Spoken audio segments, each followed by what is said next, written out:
અમારા ગામમાં ચંદુ પૈસા લેવો ધંધે જ લગાડે. એક દિન હું જોર આવી ગયો ને તો મને કે તમારા ફળિયાની મુઠ્ઠી ધૂળ લેતા હોય. હવે ધૂળમાં કંઈ ભવિષ્ય હોય પણ આપણે ગરજ હતી એટલે આપણે જવું પડે. બીજે દી મુઠ્ઠી ધૂળ લઈને ઉઈ ગયો. ત્યાં કાચ માંડીને જોયું. મને કે તમે ઓહો હો. મેં શું થયું? મને કે સાંભળી એક વખત કહું. મેં બોલો. મને કે તમારા ફળિયાની ધૂળ જોતા મને એવું લાગે છે કે તમારા ખાવા ધાન નહીં રહે. મને કે બોલો. હા, તમે ધાન પાન થઈ જશો.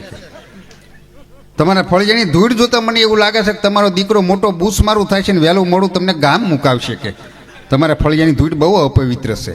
તો હું મીઠો દાંત કાઢવા. મને કે આટલી બધું ખરાબ ભવિષ્ય છે ને દાંત કાઢો છો? મેં કીધું સાંભળી એક કહું. મને કે બોલો. મેં તમે મને લાવવાનું કીધું ધૂળ, પણ કીધું ઉતાવળમાં હું મારા ફળિયામાં ધૂળ લેતા ભૂલી ગયો.